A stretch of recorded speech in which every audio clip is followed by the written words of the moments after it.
It's a long-awaited video. You are not ready. I'm gonna offend so many people in this video and I'm sorry. And if you don't like my opinion, don't listen to it and click out. You guys are not ready for this tea. Although this doesn't look like tea, this looks like filtered coffee. And it is.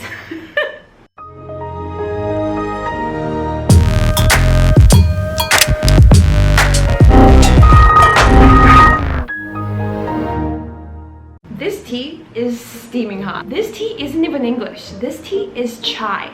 It's spicy. Oh God, kill me now.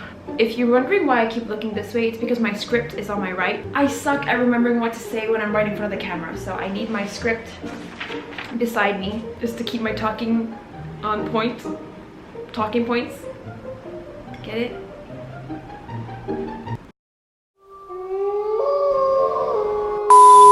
It's Curiositi in the house, and welcome to the last 3 episodes of the Bristol Student Guide series that we have here on my channel, which admittedly is the most popular series on my channel because I don't know why. I guess I started my YouTube channel in Bristol, and so most of the videos I filmed were in Bristol and about Bristol, and I wanted it that way. But it's going to end now because I'm back in Malaysia and I'm going to be doing a lot more videos regarding Malaysia and where I live. Obviously, I'm not going to be stuck in the past. The Bristol Student Guide series I started like a year ago or like a year and a half ago, and I've done a couple of videos, so if you want to check those out, I'll leave them in a link, or they're probably going to pop by in the suggested box beside. There are a couple. The first video was Bristol introduction video, the next one is what not to do at university, the third one was an exam vlog where I show you the intimate workings of a student in their final year of university. That was pretty intense.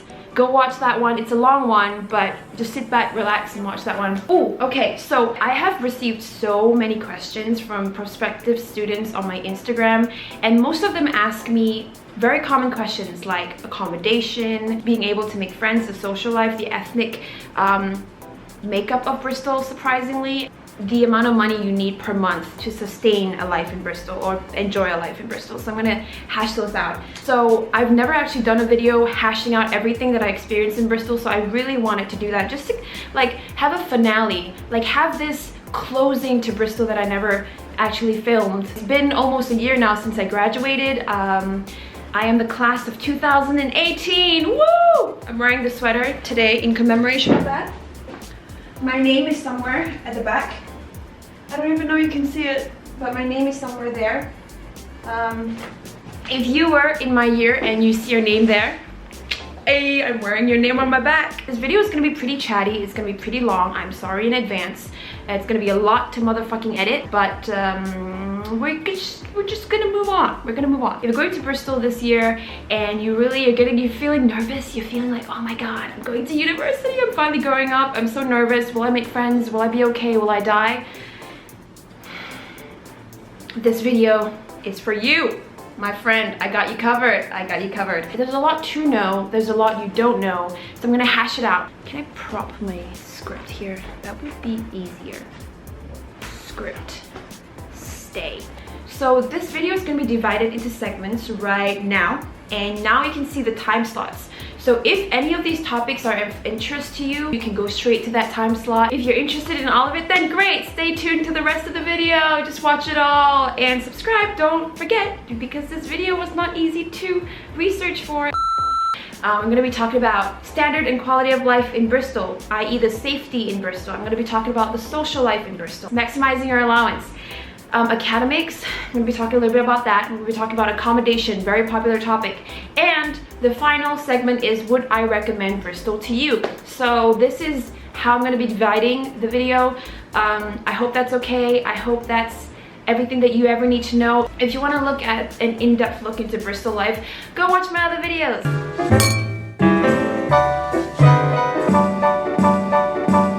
So I'm going to define what the standard of life is. Now, the standard of life is the degree of wealth and material comfort. Oh God. I googled this definition. I just wanted to make sure that you knew what I was talking about. Now, the quality of life is, oh my God.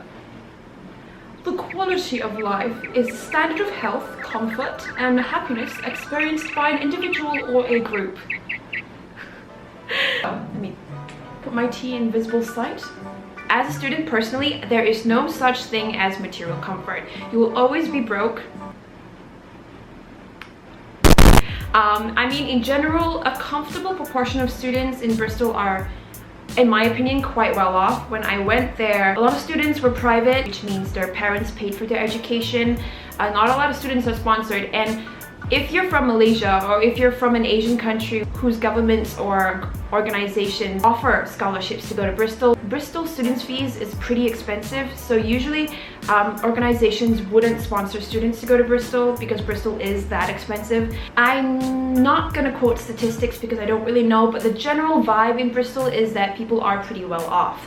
And you don't know they're well off because they're always wearing, I don't know, they're always wearing bell-bottom jeans and Urban Outfitters sweater, which looks like you're homeless anyway, and a puffer jacket. So you don't really know who is well off or not, but then you get a general vibe that they're pretty posh. They quite up their ass, if you know what I mean.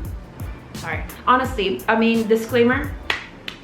I'm gonna cut the video right now. Disclaimer. If you think that at some point in this video I'm going a bit too far-fetched, I'm doing a bit too much, being too honest as an Asian in Bristol, then feel free to click out. It's okay, you don't have to listen to it, because this is a personal video for me and I do not want to sugarcoat anything. When I first went to Bristol, a lot of my British friends said that Bristol Uni is home to students who were rejected by Oxford or Cambridge, and then they say that that's why they're so uppity and posh. And rightly so. A lot of people that I asked have applied to Oxford and Cambridge. I personally did not. I am not good enough for Oxford and Cambridge, and I know that. But don't get me wrong, we have plenty of diversity in Bristol compared to counties such as Somerset or Durham. So looking at the ethnic group, for example, as you can see, this is the current ethnic makeup of the Bristol population I found online.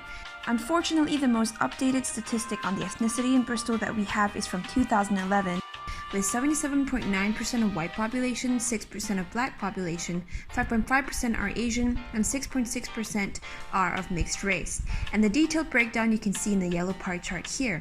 I feel like a weatherman, or weatherwoman is 2019. The ethnicity of the student population, however, I was able to get from the Bristol University page, where they're able to collect yearly records of the ethnic makeup, of course, and as of 2018 there is a ratio of about 71.29% of white students and 22.35% of non-white students that go there.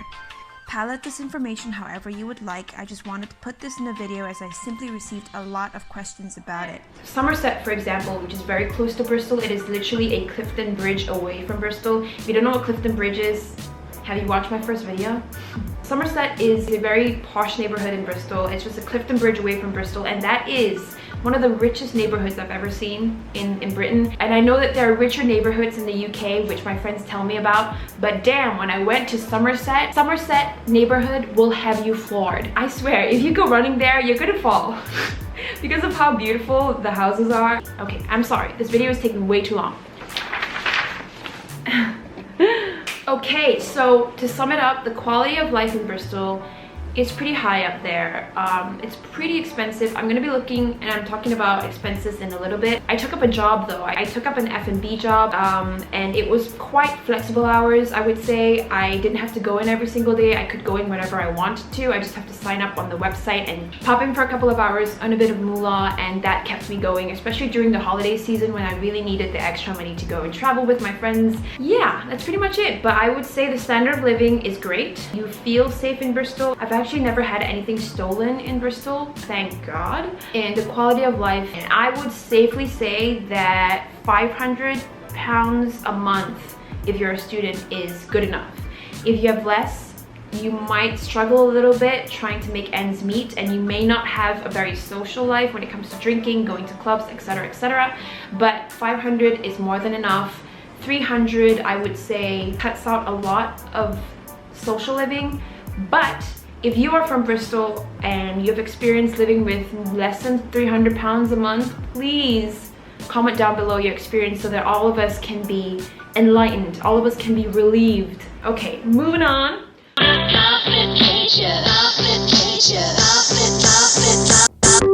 Woo! We've gone to our second segment of the video, which is social life, which I am dividing into making friends, peer pressure, how to say no, and minimum expenses, how to reduce your cost of living.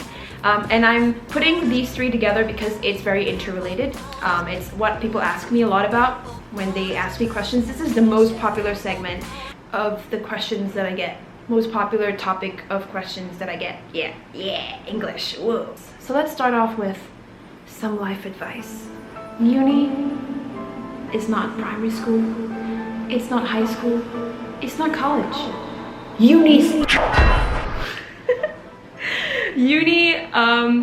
Realistically at uni, making friends for me was one of the hardest ever, because I was always pretty good at making friends in many stages in my life, but when it came to uni it was really difficult, because I think being in a country where you don't really know how to socialize with that type of group of people, or like being in a new country where you're forced to kind of like engage with anyone and everyone, is really intimidating. I also see this with a lot of my friends. The friends that you make in your first year at university are the friends that you will stay with throughout the rest of your years at university. Comment down below if that's accurate for you, if that's what you experienced, if you're watching this as a graduated Bristol student and you only make 2 to 3 to 5 core friends at university. And this isn't in high school where you've got cliques and you've got, I don't know, your soccer team and your football team and your netball team, but at university it's more like this is your family. This is Ohana. Ohana means family, and family means nobody gets left behind. And you only have 2 to 3 of them. It was literally Marina, Alex, Zoe, Kat, Tejaz, Shiraz, Joe, Kalena, Kalena, and just like 7. I only met 7 on a regular basis, and they were lovely people. Oh, I'm sorry if I miss any of you. Hi guys, miss you. Okay, please come to Malaysia. They came from my first year accommodation. Like literally everyone that I've listed came from the same accommodation. So I would say the accommodation that you choose, which we will get into in the next segment, or you can skip to the wherever time slot that is. The friends that you make at the accommodation is very important, because when you come to uni, it is a foreign place. It is a foreign place for anyone. Everyone is lost in their first month of university, no doubt about it, and it's okay because you feel alone, but know this, you are not alone. Everyone is struggling. I remember thinking that I was alone at university, and then I think like a year later I asked my friend that was in the same dorm as me in my first year, and she said she cried in her first week at university, or like her first 2 days at university, because she was so lost. But to me, she looked calm, collected, she looked fine. I thought I was the only one that was crying, but I wasn't. So you are not alone, just know that, okay? You're not alone. Peace, love, and whatever. Rainbows. University for me was a time to grow individually. It was more a time for me to understand who I was as a person, and so getting the same amount of friends who you can grow with is important, and I felt like was very substantial for me. So don't get so caught up in the social pressure. Learn to say no, and that bleeds into the second topic of social life, peer pressure. I felt so much peer pressure. Like if I could really hash down the amount of peer pressure that I felt in Bristol, I would, but I'm not going to because it's quite private. It involves my life and being peer pressured into doing things that I didn't want to do. With my personality, I like to please. I like to please friends, I like to please family, I like to make sure everyone is harmonious and happy with me. So I always get influenced very easily. I mean, I shouldn't be blaming other people, but I would say that I get influenced to do the things that I regret doing, because I just couldn't learn to say no, and that was a huge issue for a long time. I felt really pressured and really like suppressed into my own little space of guilt, where every time I said no, or the word just couldn't come out. If you're running low on money or you just don't want to socialize, just say no. When you've successfully said no, your friends will start respecting your answers. They'll stop begging you to go out just because they want an extra person to go with. Sometimes your friends don't understand your financial situation, and more often than not, they won't. When you say you're broke, they ain't gonna care. They ain't gonna give you more money. But don't say no too many times, because otherwise they won't ask you out, period. But if you have good enough friends who understand, they will respect your decision. If they don't respect your decision, even though you said no, they ain't your friends. Ditch them. Okay, this is the part where I'm really excited to talk about because it's so important. Now, this is how you save cost, okay? Walk or cycle or take the bus. Ubers and cars will cost you a lot, so don't do that. The whole of Bristol, or the Bristol that I surrounded myself around, which is like Clifton, which is where I lived in my 3rd year, up to Temple Meads, which is the train station in Bristol, it only takes about 40 minutes from one end to another. So I would say 40 minutes is not that bad of a walk, especially because the weather is friendly. When I say friendly, I mean like it's not boiling hot where you're gonna melt off. But I do mean that it could potentially be freezing cold. I don't like sweating, so for me, like covering up and making sure I'm warm and putting my hands in my pocket and walking 40 minutes is better than walking in the Sahara Desert, which is outside my house right now. Okay, so for food, for me, it was really difficult trying to balance food because for me, if I wanted Asian food, that would cost a lot. Asian food does cost a lot in Bristol, like rice or whatever, because obviously pasta and bread is a staple in the UK. So for food, bulk buy and plan your meals. Now, it's easier said than done. I say this like it's easy, like I did it. Like I kind of did it for a while, but I didn't. But how I sustained it is I went to Poundland a lot. I went to really, really cheap supermarkets. Now, that's the one thing as well. I had a lot of British friends that were used to shopping at Tesco's, Waitrose, and M&S, and I couldn't do that. Like for me, those places were hella expensive. If you're smart, you won't go to those places. If you're smart, you'll only go to M&S for their tray bake. Oh my god. If you go to M&S, try their tray bake. Or if you go to like Waitrose, try their cheese boards or their pizzas once in a while. But don't go there for your daily staple shopping. I would say Tesco's and Sainsbury's are the best at night. If you have an Iceland or I don't know, what else do they have there? Poundland. Those are okay for like snacks and stuff, or like tissues or whatever other amenities that you need. But like when it comes to food, Sainsbury's is the best, and then Tesco's at night because they have a lot of offers there, and then you can just freeze the food. I sound like such a skimp, oh my god. So yeah, buy food that are expiring the next day. Go at night, go at like 8 to 10 o'clock at night. That's where they have all the discounted rates coming out. You can buy the expiring food, which don't really expire anyway. Like it takes them a little while more to expire, so just buy those, store them in the freezer, and then you have like freezer food like for months, right? It's amazing. Make a grocery list. Oh my god, I cannot emphasize that enough. A grocery list was my saving grace, because if you go to Tesco's, there will always be an offer of something. There will always be pizzas for £1. But yeah, that's how you survive. You want to survive? You want to survive? Do that. So for clothes, I know girls, I know you love your clothes, and when you're in Bristol, you have a constant need to get new clothes because everyone in Bristol is so stylish. They look homeless but stylish, and so you're just like, wow. So if you can't afford Urban Outfitters, which most often than not you will not be able to, then you will probably go to the many vintage stores in Bristol. I would say if you really like experimenting with clothes, go charity shopping. I mean, with the current environmental climate, we don't really have the resources to continue shopping and buying new clothes. But then back at university, obviously the majority of my new clothes came from either Primark or a charity shop. I kept it cheap. Exercise. Now, for me, exercise is a very integral and daily part of living. Whoa.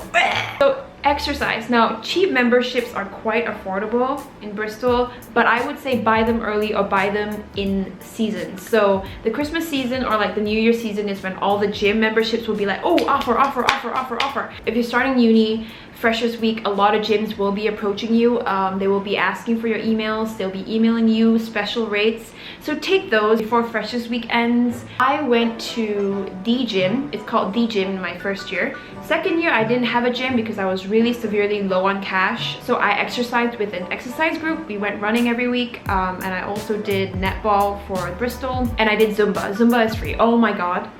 I forgot about Zumba. Give me 30 seconds to tell you about Zumba. Now, if you are in Bristol and you love to dance, please try out the Zumba. There is an amazing Zumba instructor. I don't remember his name, but if you go to Bristol, you won't mistake him. He is hot to trot. And He's just the nicest instructor ever. He's so enthusiastic about Zumba. I don't know his name, I'm sorry, but he's amazing. So please sign up to his class. The Bristol SU offers really good classes. So if you are a member of Fit and Fab, sign up for that. If you really want weekly classes to go to, there will be more than plenty. But you really have to get into the system because it's really difficult to understand. Basically, during Freshers Week, the Fit and Fab membership opens.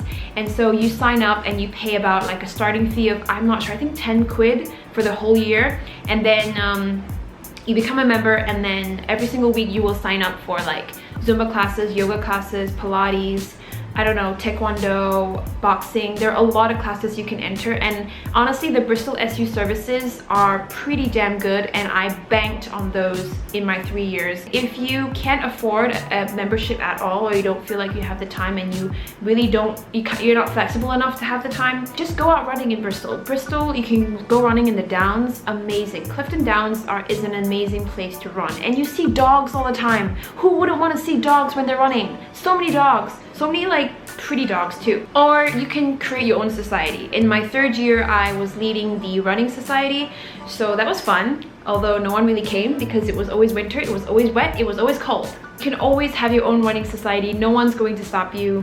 Do your own thing. Make your own yoga society. Make your own Dota society. I don't know, whatever floats your boat, okay? We have reached the last segment of the video, and this is the accommodation segment. Now this is very important because a lot of people ask about it, and honestly I did so much research on this accommodation. I asked people that have been to Bristol, are in Bristol, and will go to Bristol what they wanted to know about accommodation, and I've nailed it down to 4 categories: accommodation name / area, safety, convenience, and price. Safety meaning how you generally feel about the place, whether it's dodgy, whether people there take drugs and you have to be careful, or they're alcoholics, there are homeless people, whatnot. No discrimination towards homeless people, I'm just saying sometimes those are the factors you consider when you live somewhere, right? You want to feel safe, and when you walk out of the house or late at night, you want to feel like no one's gonna attack you or jump you. So the convenience is basically whether it's close to a shopping area, if it's easy to get your groceries, and if it's close to university, that is convenience.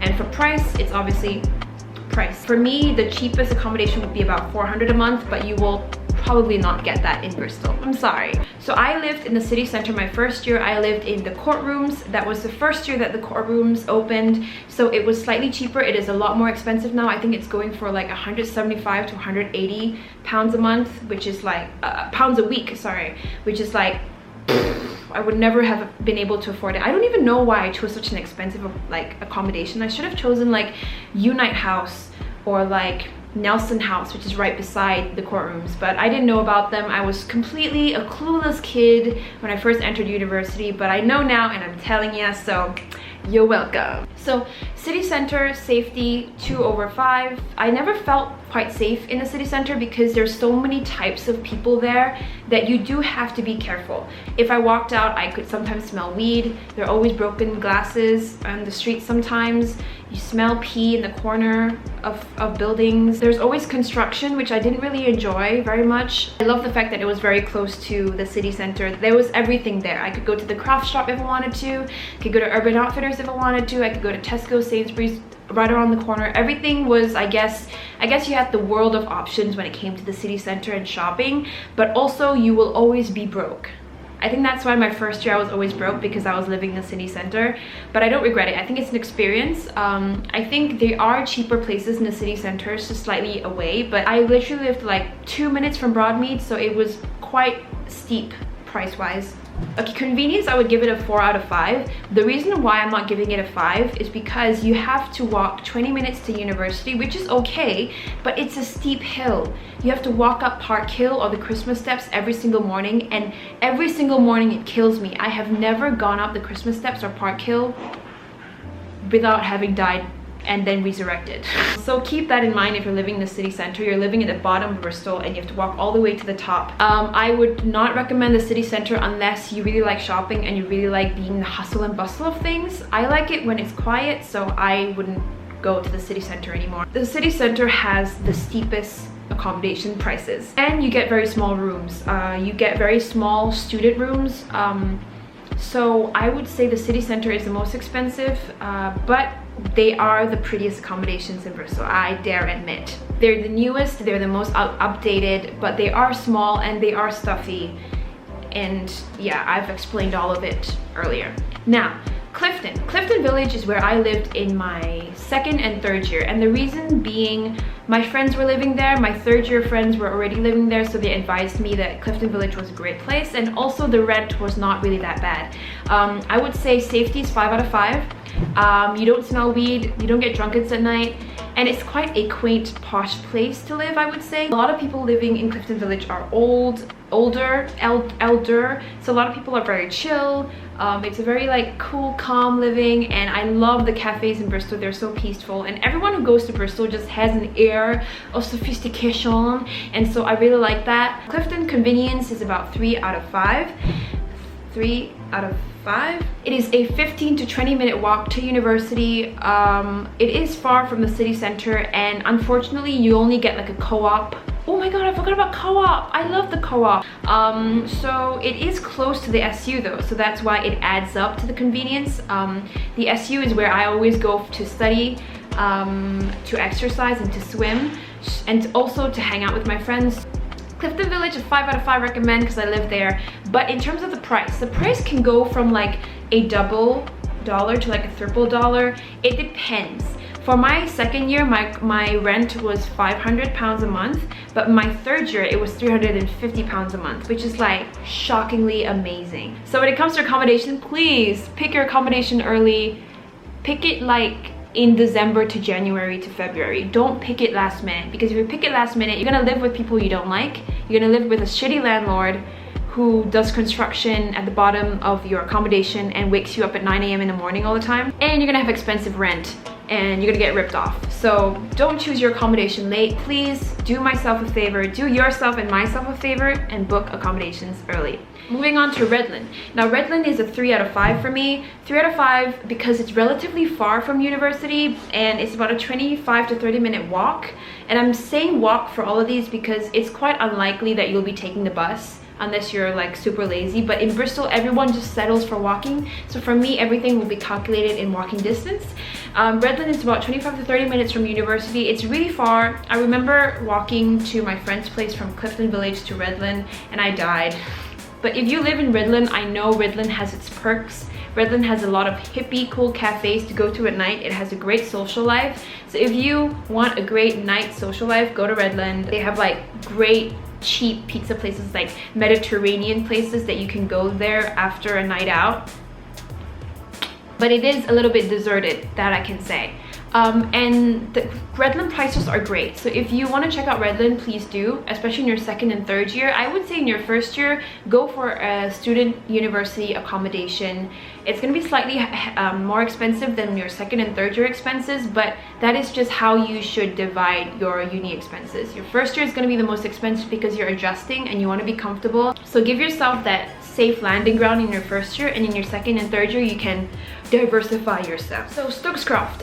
Stokes Croft, I would give it a 2 out of 5. Stokes Croft is kind of close to the city center. Stokes Croft is where Bear Pit is. If you see my first video, Bear Pit is where it's a very artsy part of town.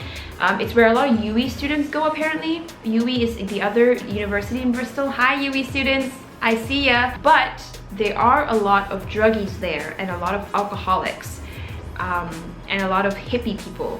Like, this isn't necessarily a bad thing. Like, I'm not gonna discriminate on people who do like drugs or weed. Like, I'm not encouraging it either. If you don't mind the smoker's life, and if you don't mind a little bit of freedom, and if you're a bit crazy and high-spirited, is that sweat? Oh my god. Go to Stokes Croft. It's really fun. It's really artsy. I always go there to take pictures, and I always bring my friends who visit Bristol to Stokes Croft because it's just bursting with color and life and diversity. Freaking love it. But to live, I wouldn't go there. It's pretty cheap. I will keep it at a single dollar sign. Okay, Kingsdown. Kingsdown is where a lot of my friends go to. A lot of my Malaysian friends live there. It's a very nice community feeling. Like, if you look up at Kingsdown, get it? Look up at Kingsdown. If you look up at Kingsdown from above, you would see a very like coagulated, I don't know the word, coagulated. grouped together of building of houses, and they're very close knit. So if you walk in Kingsdown, you get easily lost looking for your house or looking for your friend's house, but it's a very close and tight-knit community there, and I really like it. It's a really cool student uni area concept. Kingsdown, I would give it a safety of 2 out of 5. And a convenience of 3 out of 5. The convenience is 3 out of 5 because it's in the middle of everything. Like, it takes you 5 minutes to get to uni, it takes you 10 minutes to get to city center, and it takes you 15 minutes to go to Clifton or the SU. So it's not a far walk from anywhere, and I would say a lot of students are concentrated there, and it's super close to the uni precinct. Stokes Bishop. Now, Stokes Bishop is a place with all the uni accommodation halls, if that makes sense. Like, those are the places where they have a lot of like uni dinners, like monthly, weekly, annually, seasonally dinners, where, you know, you get all those like Harry Potter themed dinners or like Christmas dinners and balls and stuff, and they're very intimate and they have their own thing going on. They have their own little system going on in Stokes Bishop. And in my first year, that's where the exams. Hello, what's the sitch? Okay, so Stokes Bishop is, I would say, safety 4 out of 5 and convenience 2 out of 5 because no one lives there. But it's a great first year place to live, because I hear that a lot of people who live in Stokes Bishop, they stay friends forever or something like that because you're living so closely together and in halls and stuff. Stokes Bishop is a great first year place to live, but other than that, it's long bus rides to the city center, long bus rides to university. Hi. Hello. Move aside. Old city. So let's move on to part 2. I'm going to be talking to you in depth. So this is going to be more of like my review of law school in Bristol, and would I recommend Bristol to you guys. So it would be a results, academics, and would I recommend Bristol. My third year, I was like ready to conquer the course, ready looking at that finish line, and I'm like, I know what to do now. Move about. Yeah, move about. I look like a big person right now. If you're going to Bristol this summer or graduating, no! My alarms are ringing. What that defines is as what grammar? Oh my god.